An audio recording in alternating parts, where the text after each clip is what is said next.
नमस्कार, plus minus कार्यक्रम में आपका स्वागत है। दोस्तों, आपको राजनीति में ऐसे बहुत से उदाहरण मिलेंगे जहां लोग पहले फिल्म इंडस्ट्री में थे, कला संस्कृति में थे, फिल्म जगत में थे या स्पोर्ट्स में और व्यापार में थे, लेकिन बाद में वो राजनीति में आए और एक सफल राजनीतिज्ञ के रूप में अपनी इमेज भी बनाई। इसी तरह से ऐसे भी उदाहरण मिलेंगे जहां बहुत प्रेस्टिजियस आईएएस, आईपीएस, आईआरएस जैसी सर्विसेज में थे और फिर राजनीति में आ गए। ऐसे लोगों ने भी एक कुशल प्रशासक के रूप में अपनी बहुत अच्छी इमेज बनाई है। आज प्लस माइनस में हम आपको एक ऐसी ही शख्सियत से मिलवा रहे हैं जो पहले राजस्थान में आईएएस थे, लेकिन बाद में राजनीति में आए और एक बहुत अच्छी इमेज बनाई। एक जुझारू नेता के रूप में उन्होंने अपना स्थान बनाया है। 3 बार से लोकसभा में हैं और 2 बार से मोदी मंत्रालय में भी संभाल रहे हैं। हम बात कर रहे हैं श्री अर्जुन राम मेघवाल की, जो बतौर राज्य मंत्री पार्लियामेंट्री अफेयर्स मिनिस्टर भी हैं, साथ ही हैवी इंडस्ट्री और पब्लिक एंटरप्राइज मंत्रालय का काम भी संभाल रहे हैं। उनसे बातचीत करेंगे, लेकिन पहले एक नज़र उनके अब तक के राजनीतिक सफर पर। अर्जुन राम मेघवाल राजनीति में आने से पहले आईएएस अधिकारी थे और बीजेपी की नीतियों से प्रभावित होकर इन्होंने स्वैच्छिक सेवानिवृत्ति लेकर बीजेपी में शामिल हुए। 2009 में इन्होंने पहली बार बीकानेर से लोकसभा का चुनाव जीता। उसके बाद 2014 और 2019 के चुनाव में भी इन्होंने अच्छे अंतर से जीत हासिल की। अपनी ईमानदारी और राज्य मंत्री के तौर पर किए काम के आधार पर ये मोदी मंत्रिमंडल में दोबारा जगह बनाने में कामयाब रहे। संसदीय राज्य मंत्री के तौर पर धारा 370 को खत्म करने के पक्ष में राज्यसभा फ्लोर मैनेजमेंट में भी इनकी अहम भूमिका रही। एक सफल अधिकारी, प्रखर वक्ता और जुझारू नेता के अलावा अर्जुन राम मेघवाल की एक और खासियत है जो बहुत कम लोग जानते हैं कि वो एक अच्छे भजन गायक भी हैं। राजस्थान की लोक संस्कृति से करीब से जुड़े मेघवाल राजस्थान की राजधानी हो या दिल्ली की संसद, सभी जगह अपनी खास राजस्थानी पगड़ी के कारण पहचाने जाते हैं। अर्जुन राम मेघवाल वर्तमान में मोदी मंत्रिमंडल में संसदीय कार्य, हेवी इंडस्ट्री और पब्लिक एंटरप्राइजेस के राज्य मंत्री हैं। प्लस माइनस में अर्जुन राम मेघवाल से बात की साधना ग्रुप के सीएमडी राकेश गुप्ता ने। मेघवाल जी, आपका प्लस माइनस कार्यक्रम में बहुत बहुत स्वागत है। मोदी सरकार में एक बार फिर दोबारा आपको काम करने का मौका मिला है, सेवा करने का अवसर मिला है। बहुत बहुत शुभकामनाएं। थैंक यू राकेश जी, आपको भी। मेघवाल जी, आपने अपनी एक राजस्थानी जो आपकी वेशभूषा है, पगड़ी है, आप भीड़ में एक अलग ही तरह से नज़र आते हैं और राजस्थान की एक अपनी मिठास है, मारवाड़ी भाषा की मिठास है और वहाँ की लोक कला और संस्कृति और वहाँ का इतिहास बड़ा गौरवशाली रहा है। आप उसको रिप्रेजेंट करते हैं, कैसा आपको महसूस होता है? देखिए, आपने ठीक कहा। मेरी ड्रेस से भी, दूर से भी लोग पहचान लेते हैं कि ये राजस्थान से होंगे। आपने देखा होगा, मेरा साफे से लेकर के मेरी ड्रेस, मेरी धोती, मेरी पहनने की जूती, उसे एकदम मैं राजस्थानी संस्कृति को प्रमोट भी करता हूँ और राजस्थान संस्कृति की पहचान बनी रहे समाज में, इसके लिए भी काम करता हूँ। खाली ड्रेस से नहीं, आचरण से भी मेरे राजस्थानी संस्कृति, राजस्थानी भाषा, राजस्थान के रीति रिवाज, राजस्थान की कल्चर, वो है भी अपने आप में रिच और उसको मैं प्रमोट भी करता हूँ। मेघवाल जी, आप काफ़ी लंबे समय तक आईएएस भी रहे और एक सफल प्रशासक की एक आपकी इमेज भी बनी। आपको किस चीज़ ने मोटिवेट किया राजनीति में आने के लिए? देखिए, ये बड़ा थोड़ा डिफ़िकल्ट क्वेश्चन है। मोटिवेशन ऐसा था कि भी कुछ ऐसा काम करें जिससे हमारा कैनवास बड़ा हो। हम जब आईएएस थे तो पॉलिसी बनती थी, हम इम्प्लीमेंट करते थे। अब पॉलिसी बनाने में योगदान कब मिलेगा, ये विषय था। उस कारण से मेरा थोड़ा थोड़ा इसमें रुझान बढ़ा और अब हमारा कैनवास बड़ा हो गया। देखिए, कुछ ऐसे आईएएस अफसर होते हैं, वो चाहते हैं कि भाई ये ज़्यादा अच्छा है, हम क्यों उसमें जाएं, क्योंकि सार्वजनिक जीवन का जो जीवन है वो थोड़ा कठिन है। मैंने दोनों देखे हैं, इसलिए मैं कह रहा हूँ आपको, इतना इजी नहीं है ये। सार्वजनिक जीवन को जीना, उसको मेंटेन करना, लोगों की अपेक्षाओं पे खरा उतरना, ये डिफ़िकल्ट वर्क है।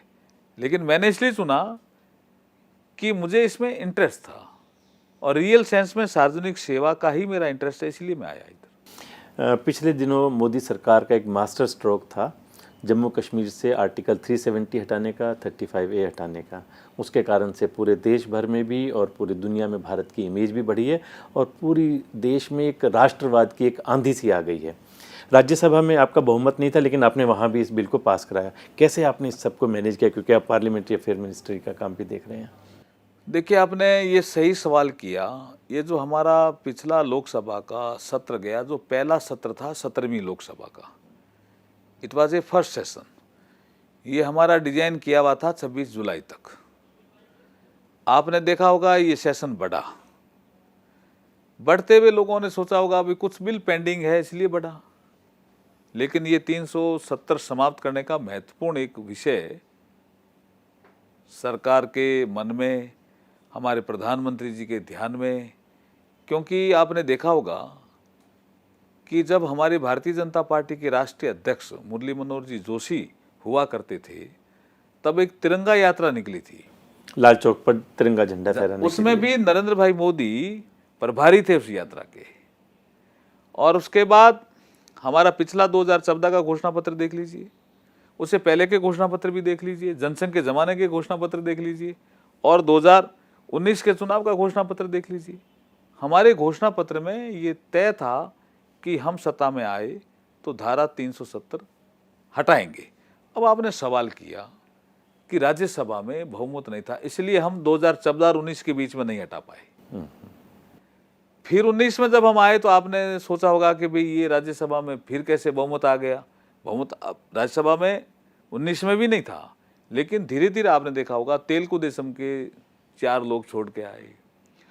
जो सीटें लोकसभा से राज्यसभा में जो लोग थे चुनाव लड़के लोकसभा में आए, उनकी खाली, उनकी जगह भी हम पहुंच गए। कुछ लोगों ने इस्तीफा देकर के, जैसे चंद्रशेखर जी के लड़के नीरज शेखर जी ने इस्तीफा देकर के बीजेपी ज्वाइन किया। एक वातावरण बना। 303 सीटें भारतीय जनता पार्टी की लोकसभा में आने से हमारा मनोबल तो बढ़ा हुआ था ही, विपक्ष डिमोरलाइज था, लीडरलेस भी था ना। डिमोरलाइज के साथ साथ उनके तो राष्ट्रीय अध्यक्ष ने इस्तीफा ही दे दिया था। और इस्तीफा देने के बाद जब हम 370 पास कर रहे थे तो कांग्रेस का अध्यक्ष कौन था? Congress was a leaderless. तो ऐसी परिस्थितियों में हमने राज्यसभा को मैनेज किया, और फ्लोर मैनेजमेंट हमारा बहुत अच्छा था। हमारे राष्ट्रीय नेतृत्व के निर्देशन में कुछ ऐसे लोग थे, कुछ लोग ऐसा हमसे पूछते हैं कि साहब आप राज्यसभा में पहले क्यों लाए इसको, लोकसभा में क्यों नहीं लाए? हम राज्यसभा में इसलिए लाए इसको कि राज्यसभा में एक तो नेता प्रतिपक्ष रिकॉग्नाइज कांग्रेस का, और वो भी जम्मू कश्मीर से आ रहे थे। राज्यसभा में हमारा बहुमत आरटीआई एक्ट के तहत हमने देखा, फिर 3 तलाक में देखा, भाई हम पास करवा सकते हैं, लेकिन वहाँ जितनी ताकत विपक्ष की लग सकती थी वो लग जाए, एक बार पता लग जाए, इसलिए राज्यसभा में हम पहले लाए।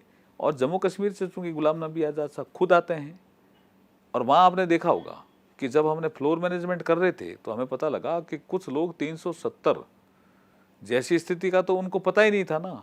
वो ये कह रहे थे 35 है, हमने अखबार में सुना आ रही है। बोला अच्छा काम है अगर ऐसा होता है तो। इसका मतलब जम्मू कश्मीर में कुछ भी पॉजिटिव हो, इसका कुछ दल अंदर से भी समर्थन कर रहे थे। यही कारण है कि कांग्रेस के चीफ व्हिप ने कहा मैं व्हिप जारी नहीं करूंगा, पहले आप कंसल्ट करिए पार्टी में। उन्होंने कहा हम कंसल्ट नहीं करेंगे, आदेश आ गया जारी करो। उसने कहा इस्तीफा पकड़िए। कांग्रेस के भी काफी लोगों ने दबी जबान से ही सही 370 को सपोर्ट किया ना। ज्योतिरादित्य सिंधिया ने किया, दीपेंद्र हुड्डा जी ने किया, अब तो एक्स सीएम साहब ने भी कह दिया, एक मीटिंग बुलाई हरियाणा में, बोला हम तो 370 हटाने के पक्ष में। तो ये जो विषय था उस कारण से हम फ्लोर मैनेजमेंट, और हमारा एक कमिटमेंट था, हम चाह रहे थे, देखिए इसमें सब सर्वे वगैरह हुआ, सबकी रिपोर्टें ले गई, इवन जम्मू कश्मीर की जनता चाहती थी 370 हटे, क्योंकि उसको जनता को तो फायदा ही नहीं हो रहा था 370 से। आपने देखा होगा 2014 और 19 में भी आप देखना, हम जब अटल जी के समय आए थे तब हमारा कॉमन मिनिमम प्रोग्राम में ये 3 चीजें हमने अलग कर दी थी, कॉमन सिविल कोड, धारा 370 और राम मंदिर। लेकिन जब 2014 में हम आए थे 282 सीटों के साथ, तो आपने देखा होगा ऐसा नहीं है कि हम कोई अभी लगे हैं। राजनाथ सिंह जी श्रीनगर जम्मू गए थे, श्रीनगर गए थे एज ए गृह मंत्री। उन्होंने कहा वहां, आपके ध्यान में ला रहा हूं, उन्होंने कहा कि धारा 370 पे बहस तो होनी चाहिए कि इसके जम्मू कश्मीर को फायदा हुआ या नहीं हुआ। तो उन्होंने कहा क्या आप हटाओगे क्या? और फिर 2014 और 19 के कालखंड में भी जो सीमा पे रहने वाले लोग थे उनको हमने 3% जब रिजर्वेशन दिया, तब भी जो चीफ मिनिस्टर उस समय नेशनल कॉन्फ्रेंस के थे, उन्होंने राहुल गांधी जी को आकर के कहा कि ये तो 370 को छेड़छाड़ कर रहे हैं, और वो अध्यादेश से किया हमने। और उसके बाद जब 19 के चुनाव में ये पहला कांग्रेस का घोषणा पत्र होगा, आप देख लेना। हम तो कह रहे हैं कि हम धारा 370 हटाएंगे, उनका पहला घोषणा पत्र है ये 2019 का कि हम सत्ता में आएंगे तो 370 नहीं हटाएंगे। वो कभी कभी पूछते हैं ना, ये चुनाव राष्ट्रवाद का कैसे हो गया? ये आपने इशू दिए अभी हमको, आपने कहा 370 तो हम नहीं हटाएंगे, और अगर हम जीते तो आईपीसी का 124 ही हटा देंगे हम, देशद्रोह की जो धारा है। इसलिए जनता ने कहा अभी ये क्या है, ये कौन सी कांग्रेस है? उन्होंने अपना आप ही एजेंडा दिया हमको, और हमारा चूंकि घोषणा पत्र का पार्ट था, इसलिए मैं, जिन्होंने भी इस संबंध में काम किया, हम भी छोटा पार्ट थे, सबको बधाई है। छोटा नहीं, आपका तो बहुत बड़ा पार्ट था, राज्यसभा को मैनेज करना। सबको बधाई है इसमें। ठीक है मेघवाल जी, 370 आपने हटा दिया, 3 तलाक विधेयक भी पास करा दिया। अब हम धीरे धीरे कॉमन सिविल कोड, सामान्य नागरिक संहिता की ओर बढ़ रहे हैं। ये जो मुस्लिम महिलाओं को अधिकार देने का विषय था, ये वैसे तो समान नागरिक संहिता की तरफ ही बढ़ने का संकेत दे रहा है। ये बताइए, एक ही देश, कोई दूसरा धर्म का आदमी तलाक देवे तो उसको भरण पोषण मिले, इधर बोला नहीं, भरण पोषण नहीं मिल सकता। तो 22 ऐसे मुस्लिम कंट्री है जहां 3 तलाक रेगुलेट हुआ, और यहां हमने रेगुलेट नहीं होने दिया। तो ये मानवतावादी एक दृष्टिकोण था हमारे नरेंद्र मोदी जी का। उन्होंने कहा भाई ये कब तक ये जो मुस्लिम महिलाएं हैं वो न्याय को पुकारती रहेगी, और जब सुप्रीम कोर्ट ने भी कह दिया, उसके बाद भी हमारे विपक्ष के साथी इसके लिए एग्री नहीं हुए। इसलिए ये जो 3 तलाक का बिल पास हुआ है, ये निश्चित रूप से समान नागरिक संहिता की ओर एक बढ़ता हुआ कदम है। मेघवाल जी, ये तो सब भावनात्मक और राष्ट्रवाद वाले विषय हो गए। अब आप एक बहुत बड़ा महत्वपूर्ण मंत्रालय संभाले हुए हैं, heavy industry and public enterprise. इसमें देश एक रिसेशन की ओर जा रहा है, जैसा सुनने में आ रहा है। Textile industry, automobile, FMCG, electronics, इन सब में लोगों को लगता है कि हम डाउनवर्ड ट्रेंड की ओर जा रहे हैं। लोगों की नौकरियां जा रही हैं और कहीं ना कहीं इकोनॉमी स्लो डाउन की तरफ जा रही है। देखिए, हमारे महकमे में एक ऑटो सेक्टर भी, हम वैसे तो ये अनरेगुलेटेड सेक्टर है, लेकिन गवर्नमेंट पॉलिसी में इस हमारे मंत्रालय का बड़ा महत्वपूर्ण एक रोल रहता है। अब एक अखबारों में भी हम सुन रहे हैं, कुछ लोग कह रहे हैं साहब इलेक्ट्रिक व्हीकल आ गए, आप पॉलिसी ले आए इसलिए दिक्कत आ रही है।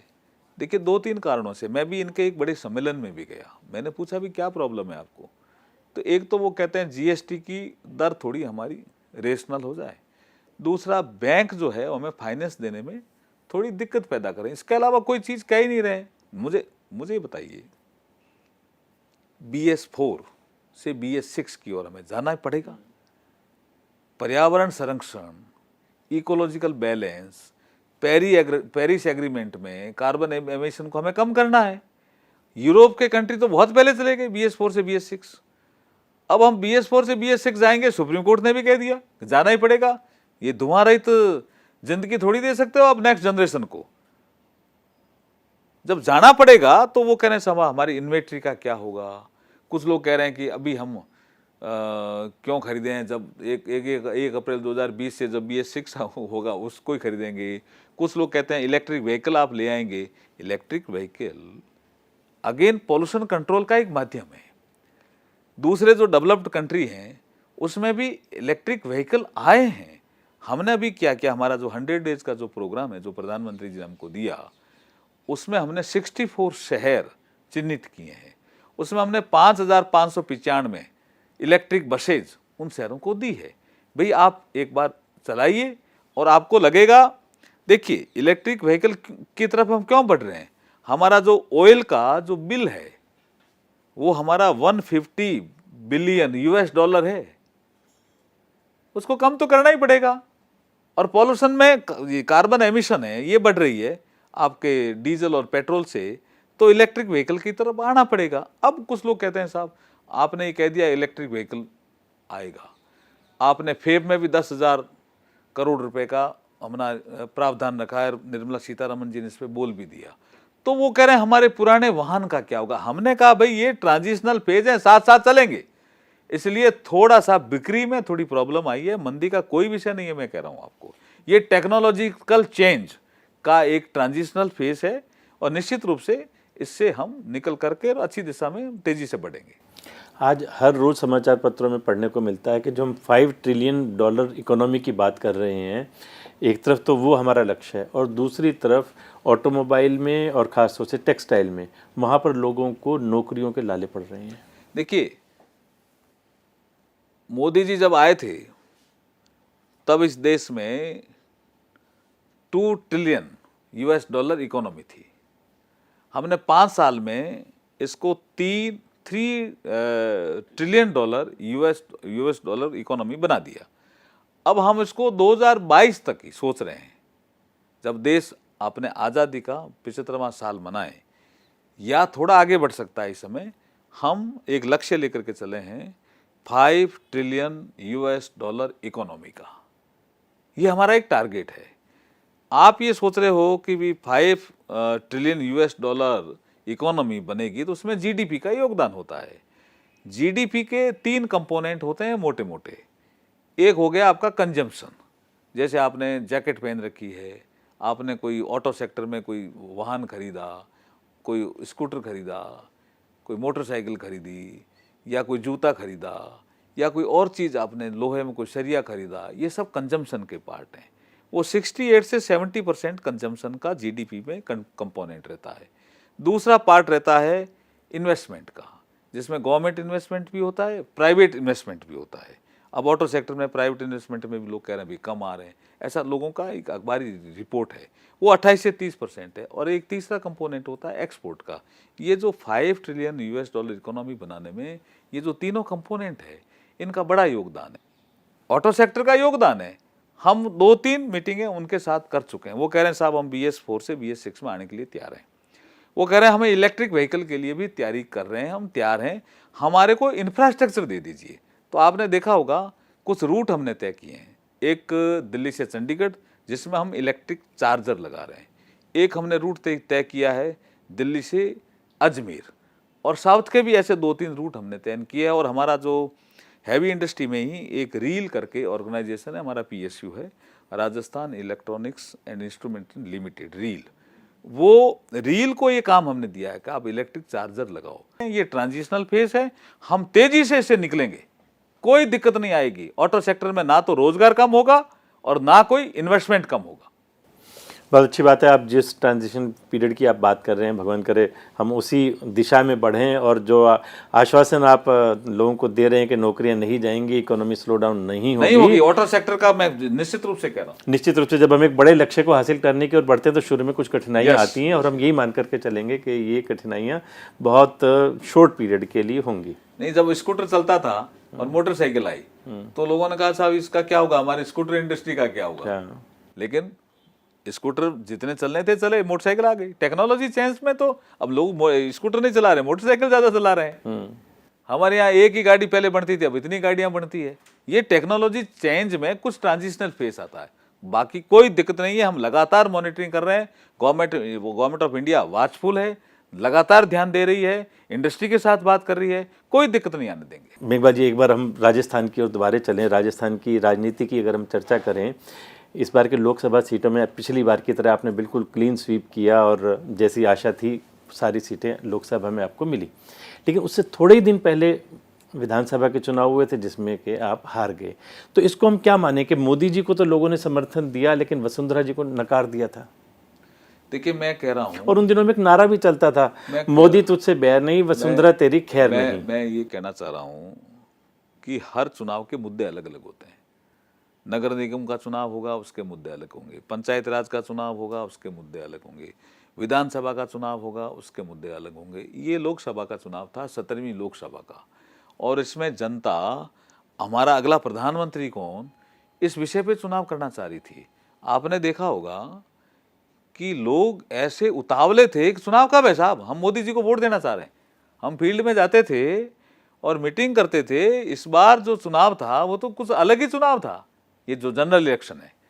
और उन्होंने कहा हम तो कब है साहब, हम मोदी जी को वोट देना चाह रहे हैं। इसका मतलब इस देश ने देखा कि मोदी जैसा सक्षम नेतृत्व चाहिए, जो सर्जिकल स्ट्राइक करके पाकिस्तान को सबक सिखा सके, जो एयर स्ट्राइक करके पूरे संसार में अपना मान और सम्मान बढ़ा सके, डिसीजन लेने वाला। और गांव में भी आपका प्रधानमंत्री आवास योजना के माध्यम से मकान बना सके, जो इतने ज़्यादा, टॉयलेट बना सके, गैस लोगों को दे सके, गुड गवर्नेंस दे सके। इस कारण से मोदी जी को लोगों ने वोट दिए जी। जो आप राजस्थान के इलेक्शन की बात कर रहे हो, हर स्टेट का इलेक्शन और जनरल इलेक्शन थोड़ा अलग अलग होता है। और मोदी जी की तो इस समय ऐसी हवा थी, मैं तो खुद ही कई बार आश्चर्य करता हूँ कि जो लोग विरोध भी करना चाह रहे थे ना, जनता विरोध नहीं कर रही थी। जनता ने कहा हम वोट देंगे आपको, ठीक है, इस मीटिंग में यहाँ विरोध हुआ होगा आपका, लेकिन वोट हम आपको देंगे। विधानसभा के चुनाव में जो हार हुई उसका कुछ कारण आप ऐसा नहीं मानते कि राजस्थान में भारतीय जनता पार्टी में कहीं ना कहीं गुटबंदी है? देखिए, वो चुनाव हो भी गया, उसका असेसमेंट भी हो गया, उसकी रिपोर्ट भी आ गई, और उसके नतीजे आप देख ही रहे हो। अच्छा, अभी तक के जो राजस्थान में कांग्रेस सरकार है उसका आप किस तरह का मूल्यांकन करना चाहेंगे? देखिए, मैं ऐसा सोचता था कि अशोक गहलोत जी ने कहा था कि हम गुड गवर्नेंस देंगे, और अशोक गहलोत साहब की सरकार बैड गवर्नेंस में तब्दील हो गई, मुझे ऐसा लगता है।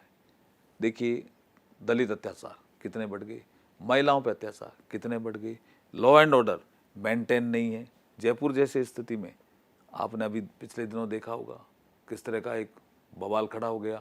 और ये जो वर्टिकल डिवीजन हो गया नौकरशाही का और दोनों नेताओं का, अशोक गहलोत साहब का एक अलग नौकरशाहों का दल बन गया, एमएलएज का दल बन गया।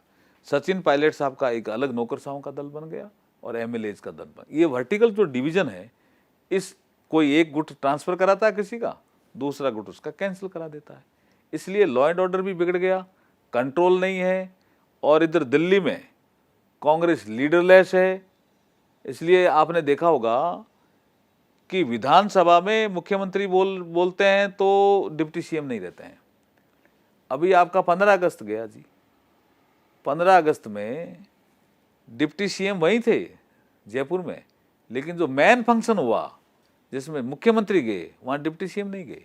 ये क्या दर्शाता है? Vertical division. और ये राजस्थान की जनता के लिए और राजस्थान प्रदेश के लिए उचित नहीं है। गोरक्षा के नाम पर कई जगह मॉब लिंचिंग की घटनाएं होती हैं और खासतौर से राजस्थान में ये बहुत ज़्यादा देखने को मिली हैं। देखिए, ये जो मॉब लिंचिंग वाला मामला, इसमें लोकसभा में भी बहस हुई और राज्यसभा में भी बहस हुई। ये हमारे दल की ओर से, हमारी सरकार की ओर से स्पष्ट रूप से कहा गया। इसको कुछ लोगों ने बहुत ज़्यादा हाइट दी, वो अलग विषय है। हमने कहा हम इसके खिलाफ हैं, स्पष्ट कहा, हमारी सरकार ने कहा, प्रधानमंत्री जी ने कहा। लेकिन खाली मोदी जी के पीरियड में हुआ, ये आइसोलेशन नहीं करना चाहिए। आपको ये एक सामाजिक बुराई है, उसको देखना चाहिए। क्या था 1984 में साहब, उसकी कोई बात नहीं करता। हाँ, मॉब लिंचिंग नहीं होनी चाहिए, बिल्कुल नहीं होनी चाहिए। हम इसके खिलाफ हैं। हमने लोकसभा में भी, फ्लोर पे भी आश्वासन दिया, और मोदी जी इसके लिए एकदम कटिबद्ध हैं कि ये ऐसी घटनाएं ये सभ्य समाज में शोभा नहीं देती, और हम खुद इससे सहमत हैं। आपने बहुत सारे गंभीर मुद्दों पर और अपना विचार रखे हैं, और जिस प्रकार का सपना आप देख रहे हैं इंडस्ट्रीज़ को भी आगे ले जाने के लिए और देश को भी आगे ले जाने के लिए, निश्चित रूप से हम उसमें साकार होंगे। कार्यक्रम के अंत में आपकी एक बहुत अच्छी इमेज है, आप बहुत अच्छे लोक गायक भी हैं और बहुत अच्छे राजस्थान के गीत आप गाते हैं। हम चाहेंगे कि आप हमारे दर्शकों के साथ में अपना कुछ उस तरह का अनुभव शेयर करें और एक आध कोई गीत सुनाएंगे तो हमारे दर्शकों को भी बहुत अच्छा लगेगा। मैं बेसिकली तो भजन गायक हूँ, लेकिन राजस्थानी जो गीत होते हैं उनको भी मैं गाता हूँ, गुनगुनाता हूँ, लेकिन ये आपने कहाँ से मेरा पता कर लिया कि मैं गाता हूँ? लेकिन ये विषय मेरा रहता है लोगों को कई बार गीतों के माध्यम से समझाने का भी, क्योंकि हर गीत में कोई न कोई इतना ऐसा ज्ञान भरा हुआ होता है, चाहे गीत चाहे लोकगीत हो, लेकिन उसमें भी ज्ञान भरा रहता है। एक अच्छा मैसेज हम दे सकते हैं। नहीं, मैसेज ही है हर गीत में। हम उसको क्या है, एक मनोरंजन का माध्यम मान लिया, जबकि गीत मनोरंजन के माध्यम रहे होंगे। संगीत सुनने के जो आदी थे उनको संगीत ने उसको टेंशन फ्री किया होगा, लेकिन उस हर गीत में कोई न कोई ज्ञान रहा है, और वही मैं कई बार फील्ड में। तो ऐसे ही एक गीत हम सुनना चाहेंगे आपसे। देखिए, एक मैं जब कनाडा गया था, मैं थोड़ा उसको ब्रीफ भी कर दूं, और थोड़ा वो उसके साथ वो गीत भी, उसके बोल भी आ जाएंगे, सुनना ही चाह रहे हो क्या? हाँ। तो मैं जब एक बार कनाडा गया तो वहाँ मैं इंडो कनाडा रिलेशन पे बोल रहा था कि मार्बल होता है, वहाँ से इंडिया से आता है। तो एक मेरा वहाँ बीकानेर का कोई आदमी था, उसने आपकी तरह मुझे कहा कि आप इंडो कनाडन रिलेशन पे छोड़ो, आप तो गीत गाओ जो बीकानेर में आपने किसी स्कूल में गाया। मैंने कहा, तुमने स्कूल वाला गीत मेरा कहाँ सुन लिया? तो मैंने वहाँ उस गीत को जब गाया, और जब मैं वापस इंडिया आया, तब तक वो गीत कई भाषाओं में ट्रांसलेट होकर के गया। मैंने देखा ऐसा क्या है, तो वो गीत के बोल और उसका ट्रांसलेशन, मैं राजस्थान में गाता हूँ, कहीं और गाता हूँ, तब इतना हाईलाइट नहीं हुआ, और वो वहाँ इतना हाईलाइट हुआ। कारण कि उस गीत में भाव है आई लव माई कंट्री, ये तो उसका ट्रांसलेशन है। लेकिन जो राजस्थानी भाषा है उसमें गीत के बोल इस तरह, गाना ही है क्या? देखिए, मैं उसको इस तरह से जहाँ वहाँ गया था उसी तरह से यहाँ गा के सुनाने की कोशिश करता हूँ। ये माड राग होती है एक, जो उसमें इस गीत का बोल है, खोखा माने लागे चोखा खेजड़ ल्यारा खजूर। ये क्या है? खोखा, ये खेजड़ी हमारा पेड़ होता है, उसके वो लगता है। तो उसमें उस कवि ने कहा है कि ये हमारे देश के फ्लोरा और फोना कैसे हैं, उस पे वो देश की बात कर रहा है। आई लव माई कंट्री, यही भाव है उसका। और ये हमारे बीकानेर में कोई कवि हुआ था, उसने ये कहा, खोखा माने लागे चोखा खेजड़ ल्यारा खजूर, फोग ले रो करा में राई तो जीमा रोटी चूर माने प्यारो लागे सा, ओ मरुधर प्यारो मारो देश माने प्यारो लागे सा। I love my country, Marudhar ये मेरा देश है और मुझे प्यारा लग रहा है। आई लव माई कंट्री, यही भाव है। और इस देश के फ्लोरा फोना, देश, लोग कैसे हैं, ये मैंने वहां सुना है। तो उसमें एशिया टीवी करके एक चैनल था, हाँ। ये प्रोग्राम एचआर शाह के ऑनर है, उस चैनल पर भी आएगा ये प्रोग्राम। और उसने उसका ट्रांसलेशन करके कई कंट्री में। मैं जब वापस आया, साहब वो गीत तो जोरदार सुना। मैंने कहा क्या था भाई, कहाँ सुन लिया आपने? क्या साहब वो एशिया टीवी पे चल रहा है। तो 3-4 दिन चला। तो इसका भी एक अलग विषय रहता है। और इसमें ये गीत है, लेकिन ज्ञान क्या है? I love my country. अपने देश से प्रेम हर नागरिक को करना चाहिए, यही भाव आज आपने यहाँ प्रकट कराया, उसके लिए आपको धन्यवाद। बहुत बहुत धन्यवाद मेघवाल जी, आपने बहुत अच्छे ढंग से अपने विचार भी रखे। और जितना सीरियस मंत्रालय आप संभाले हुए हैं, उतने ही आप इनफॉर्मल भी हैं और देश से प्यार करते हैं। और दर्शकों को भी हम कहना चाहेंगे कि इनसे हम इंस्पिरेशन लें, मोटिवेशन लें, देश से प्यार करें। और जो मोदी जी का सपना है, करोड़ों लोगों का सपना है, देश को एक गौरवशाली रास्ते पर लेकर जाने का, हम उसमें निश्चित रूप से सफल होंगे। आपका बहुत बहुत धन्यवाद। Thank you. अगले सप्ताह प्लस माइनस में फिर मुलाकात होगी। नमस्कार।